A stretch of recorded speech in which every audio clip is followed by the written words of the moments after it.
dipaksa. Karena itu takutnya nanti malu kalau misalnya gak bisa main sama teman-teman, kita malu. Jadi gimana caranya biar kita nanti nggak malu punya Almiza. Jadi dari kecil tuh Almiza dicekokin nih sama orang banyak, terus keluar pagi sore main di lapangan, di rumah. Jadi akhirnya hasilnya Almiza biasa aja kan kayak anak lain.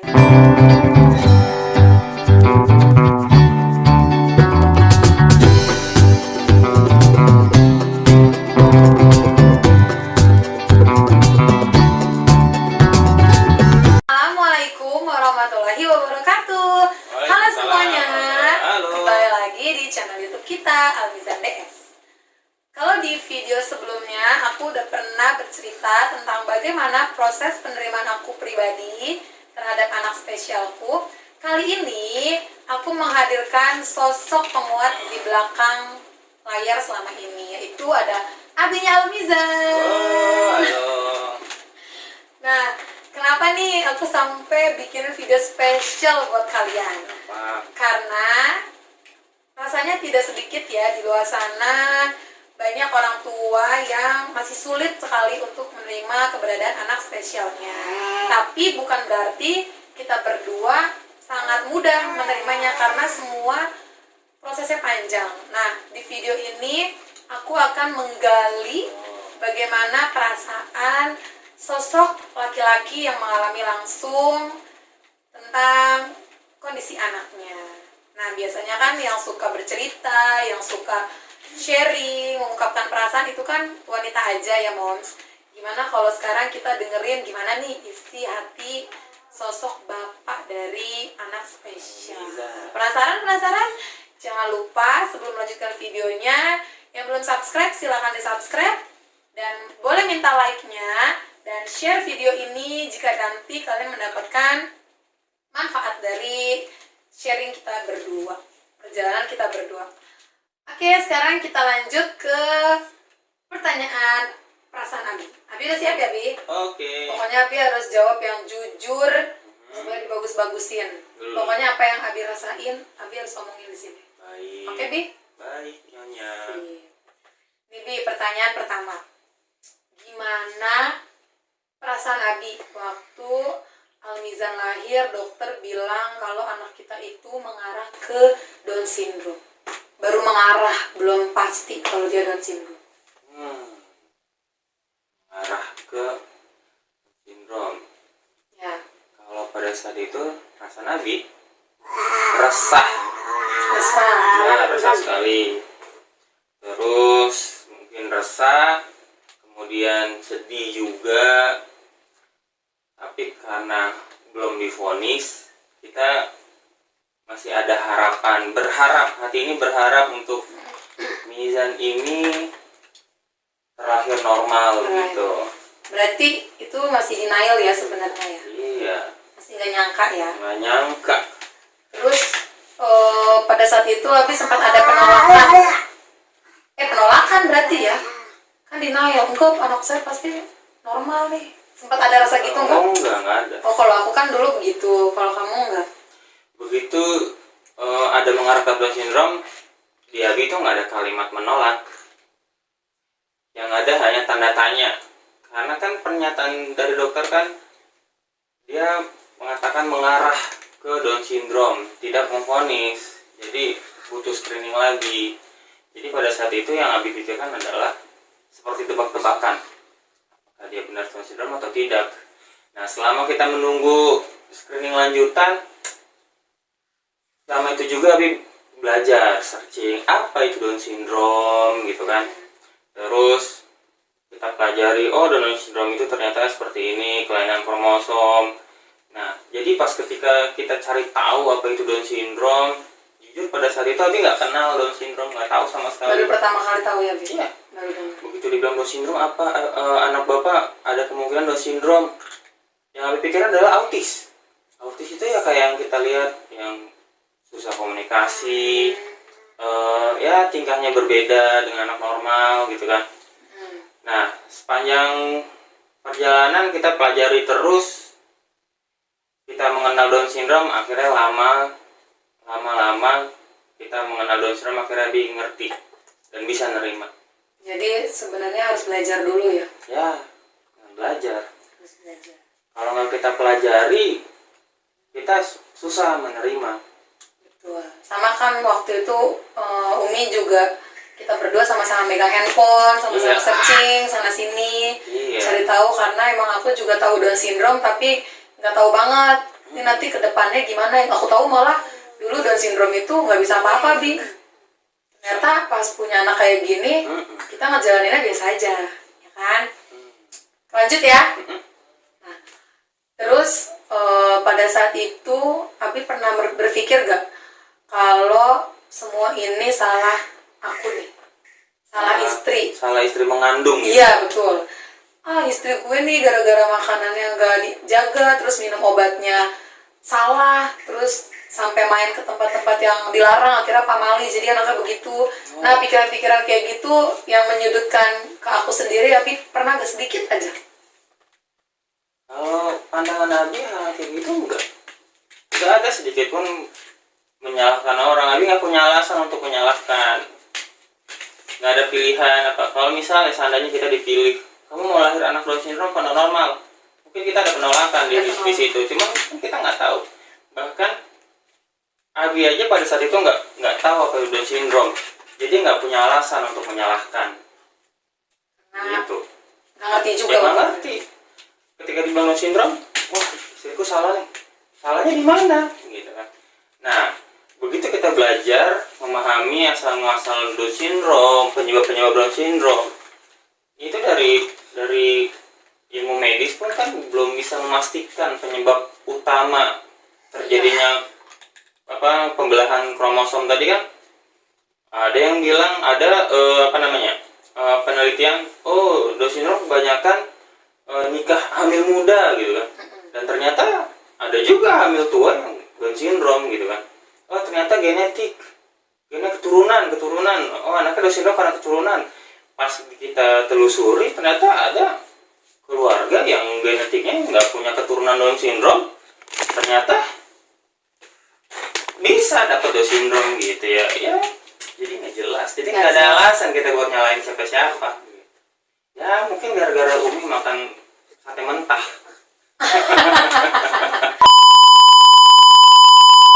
Oke, sekarang kita lanjut ya, pertanyaan selanjutnya.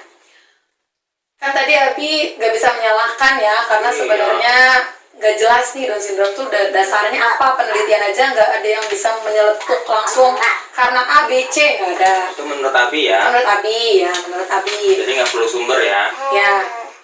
Terus selanjutnya aku mau nanya, pada saat itu juga nih, Abi sempat gak ngerasa salah milih pasangan? Pernah gak ada rasa kayak, tuh gara-gara gue nikah sama dia nih, anak gue jadi begini, kalau enggak kan pasti gak begini? Nggak ada. Kalau ada kita tuh munafik.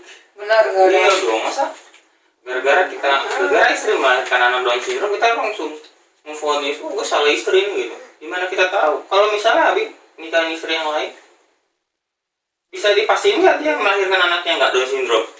Nggak ada yang tahu.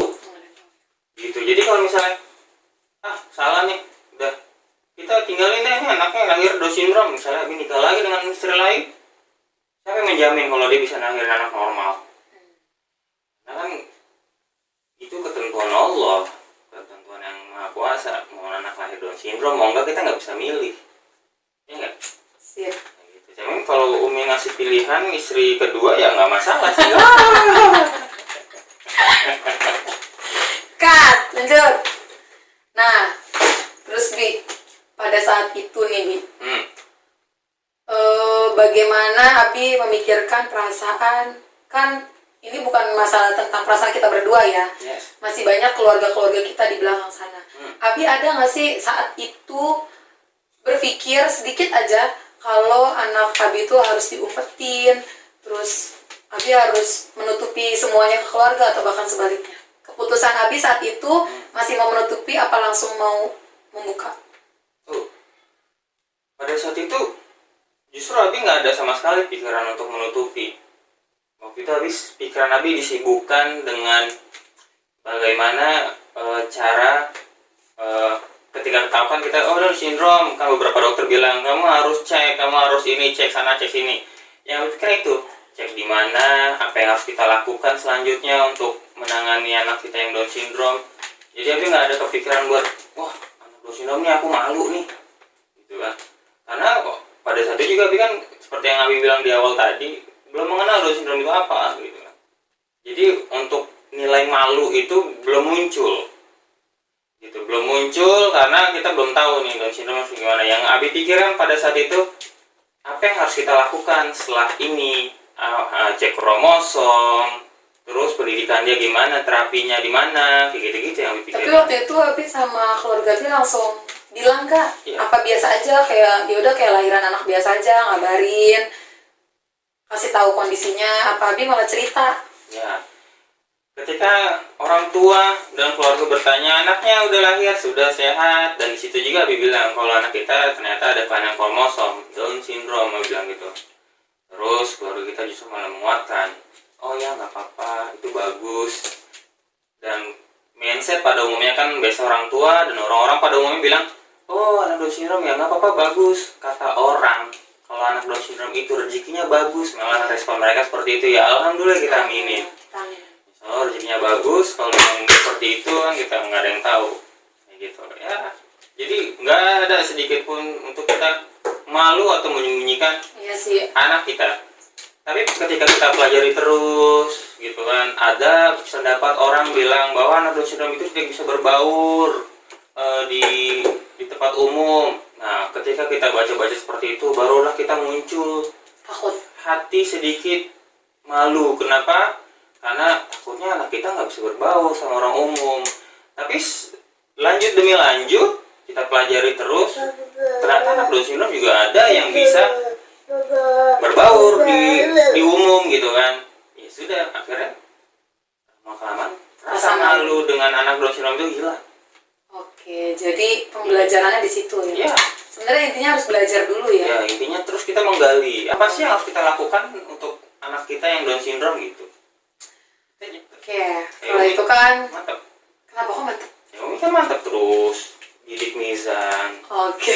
Kayak misalnya nggak mau makan Iya, dipaksa. karena itu takutnya nanti malu kalau misalnya gak bisa main sama teman-teman, Ya, kita malu. betul. Jadi gimana caranya biar kita nanti nggak malu punya Mizan. Jadi dari kecil tuh si Mizan dicekokin nih sama orang banyak, terus keluar pagi sore main di lapangan di rumah.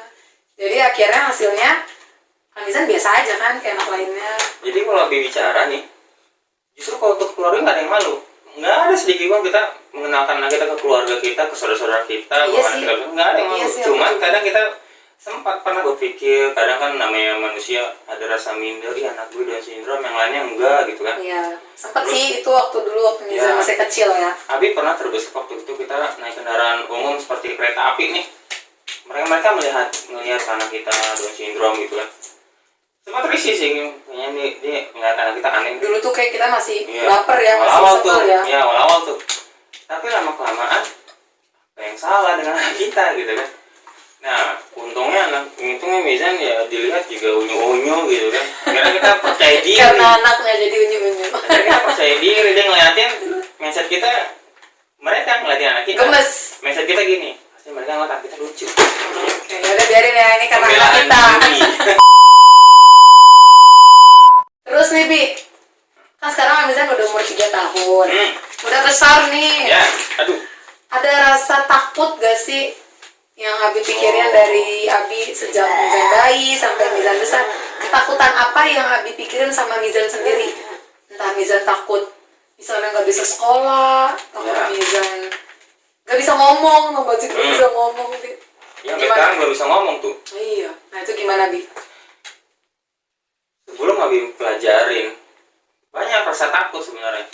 Ini anak kita bisa nggak nih berbaur di tempat umum gitu kan, bermain dengan anak-anak yang lain, terus sekolah di tempat yang semestinya, Biasa. misalnya sekolah biasa gitu kan.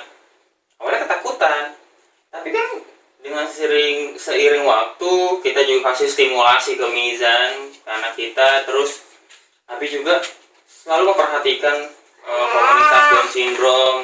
Down syndrome itu berhasil nggak, bisa nggak gitu. Ternyata pas kita cari tahu, beberapa anak Down syndrome ternyata bisa berbaur sama orang umum, Abi bilang. Makanya Abi bilang anak normal bisa lari, Down syndrome juga bisa lari gitu kan. Terus ada Abi lihat beberapa artikel, Abi lupa namanya siapa, dia sukses anak Down syndrome, dia sukses, dia bisa apa namanya ya, dia menjadi pengusaha lah. Banyak sih dia kalau kita cari tahu. Berarti ternyata anak Down syndrome juga bisa berbaur sama umum. Ternyata anak Down syndrome juga ada yang menikah, ada yang bekerja juga gitu kan. Nah, Jadi akhirnya lama-kelamaan rasa takut itu hilang betul. gitu. Nah, dan kenyataannya kita sekarang udah 3 tahun umur anak kita. Kita lihat anak kita main sama anak yang normal dan nggak ada bedanya gitu. Jadi kalau akhirnya terbentuk masyarakat Abi itu sebenarnya ya yang berbeda tuh hanya kromosomnya, tapi untuk Lainnya ya. sosialnya sehari-hari ya sama aja gitu. Misal lari mereka lari gitu kan, misal jongkok mereka jongkok, misal pup mereka pun pup. Ya paling misal anak normal 2 minggu, misal sebulan gitu paling beda. Apanya bisa pupnya? Ya tingkahnya, kelakuannya, Perkembangannya. perkembangannya paling hanya itu yang membedakan gitu kan. Jarak waktunya ya, Iya, yang ini agak-agak lama. Nah dulu juga Abi berpikir anak Down syndrome belum bisa ngomong sampai sekarang, Ya. khawatir. Tapi ternyata khawatir itu hilang ketika ternyata anak normal ada yang 4 tahun belum juga ngomong gitu. Akhirnya terapi juga. Ada anak yang nggak divonis Down syndrome bisa jalan 3 tahun baru bisa jalan, ada kan? Jadi akhirnya Abi pikir gimana cara membedakan, karena anak-anak pun ada yang belum bisa jalan sampai 3 tahun, ada yang belum bisa ngomong sampai 4 tahun gitu. Jadi ya apa bedanya? Down syndrome kan bahkan yang umur 2 tahun pun ada yang udah bisa ngomong Down syndrome. Iya, banyak kok Bahkan, bisa. Nah, berarti dari cerita Abi nih, Abi ada rasa takut gak sih berarti punya anak lagi? Ya enggak dong. Takut apa? Takut Down syndrome lagi? Biasanya kan gitu ya, takut Down syndrome lagi. Ini sebenarnya jawabannya semua menyambung gitu, pertanyaan. Jadi kalau takut lagi dengan Down syndrome, alasannya apa? Kalau takut karena udah dapet Down syndrome? Enggak. Apa namanya? Dari sisi medis juga gitu kan. Ada sekian persen kemungkinan anak bisa Down syndrome lagi kalau misalnya melahirkan, dan kita lihat yang lain-lain anaknya Down syndrome pas dia hamil lagi normal anaknya gitu. Jadi Takut ya? ya jadi nggak takut, jangan takut. Kalau nanti yang lahir Down syndrome lagi? Justru kita sudah mengenal Down syndrome, jadi udah tahu, Oh, jadi gampang. jadi lebih mudah karena kita udah ya, kalau dibilang pengalaman jangan lah ya, kita udah belajar menangani anak Down syndrome, terapinya harus seperti apa. Jadi ketika kita dapat Down syndrome lagi ya udah nggak sulit karena kita sudah dapat ilmunya di awal. Jadi dengan adanya anak Down syndrome malah lebih membuat pelajaran bagi jati diri kita ya, yang tadinya kita banyak takutnya, terus apa-apa, sedih. Sekarang mikirnya nggak gitu ya, karena semua yang Allah berikan itu pasti yang terbaik ya. Iya dong, udah nggak sedih. Udah nggak sedih lagi ya kan, Bi? Sekarang kan Almizan udah besar nih. Kira-kira Abi mau ngarahin Almizan kemana sih? Kalau memang ikut aja dah. Ya. Nih, ada pandangan kalau kayak anak Down syndrome kita menggali dia nih, anak kita arahnya kemana gitu kan. Kita harus lihat potensi dia gitu kan. Kalau Abi sih masih percaya gini, anak bagaimana anak itu tergantung bagaimana orang tuanya gitu kan. Jadi makanya pertama memang harus dari sisi terapi juga, kita harus rutin terapi agar kita ngelihat potensi anak ini apa sih gitu. Tetap harus ya kan? Ya itu tetap harus. Yang kedua ya kita kasih stimulasi, apa sih yang sering kita kasih ke anak kita gitu kan nih. Tapi mikir gitu, kenapa nih selama ini kita selalu bawa Mizan ke alam ya kan, Dari bayi. dari bayi aja udah kita bawa jalan-jalan, akhirnya dia udah terbiasa dengan jalan-jalan, makanya agak kebal nih fisiknya nih. Udah gampang capek. Kita camping ke suhu yang dingin, sekarang dia udah nggak kedinginan, udah mulai terbiasa karena kita mengenali anak kita ke arah alam. Jadi ya bagaimana anak anak itu bagaimana tergantung orang tuanya gitu kan. Nah ya udah, jadi selain sisi kita terapi ngeliat potensi dia, kita juga tanam dia biar mengenal alam. Abi ada alasan sih kenapa Abi ngarahin dia ke alam. Kenapa tuh? Jadi gini, Abi membuat kalimat, jika kita gagal mengenalkan anak kita, jika kita gagal mengenalkan Nizan sama dunia, setidaknya kita bisa mengenalkan dia dengan sang pencipta. Makanya Abi selalu bawa dia ke alam. Alam kan keindahan, bentangan yang luas, kita bisa melihat awan yang begitu lebar. Karena kan nanti dia mampu berpikir, ini siapa yang menciptakan, Siapa yang bikin? iya, makanya Abi selalu arahinnya ke alam. Alasannya supaya Ya. lebih mudah Heeh. Amizan untuk mengenal siapa yang menciptakan. Ya, gitu. Jadi kalau misalnya kita gagal bawa dia ke dunia, mengenal dunia gitu kan, Sip. karena ya sudah, kita ke alam biar dia mengenal sang pencipta. Jadi masuk Udah. benar. Oke, sekarang kan udah banyak nih teman-teman kita di YouTube Almizan, Bi. Banyak sekali teman-teman di dunia maya namanya ya. Boleh dong, Bi, kasih sedikit pesan buat teman-teman yang dianugerahi anak spesial, apapun itu spesialnya, dan pesan-pesan untuk orang-orang yang berdampingan dengan anak spesial. Mungkin ada tetangganya atau ada adiknya, kakaknya, sepupunya, ponakannya. Itu kan salah satu orang yang berdampingan juga ya. Boleh dong, Bi, gimana, Bi? Kalau pesan ya untuk kita sesama yang punya anak Down syndrome, paling pesannya Orang tua ya, berarti ini khusus orang tua. ya untuk kita ya, untuk orang tuanya yang kita punya anak Down syndrome, nikmatin aja anak kita Down syndrome, ikuti prosesnya. Jika dia butuh terapi, kita terapi gitu kan. Jadi nggak ada masalah. Jangan malah kita terpukul, kita kesulitan. Kalau kuncinya kalau buat Abi, pertama kesabaran itu harus utama. Yang kedua kita harus belajar terus. Belajar terus. Ya, belajar terus, gali terus anak Down syndrome itu gimana. Udah, itu dua. Oh, Kuncinya yang terakhir pasti dekatkan diri kita ke Tuhan, karena itu paling penting. Yang bikin kita kuat menerima anak kita Down syndrome itu dekatnya kita sama Tuhan, sama Allah Subhanahu Wa Taala. Udah, insya Allah kalau udah dekat sama Tuhan, sama Allah, proses penerimaan itu mudah, karena udah ada nilai ikhlasnya sudah. Terus sabarnya pasti kuat jadinya. Akhirnya tinggal satu aja, ikhtiarnya itu ya kita terapi dia, kita cari potensinya apa. Jadi kuncinya 3 itu ya. Iya. Oke. Terima kasih Abi sudah mau dipaksa loh sama uminya sendiri untuk hadir di channel YouTube-nya Almizan. Jarang-jarang loh, Bi. Jangan lupa kasih like-nya ya. Dan kasih dukungan kita supaya kita masih makin semangat ya, Bi. Buat bikin video-video terbaru. Bye-bye.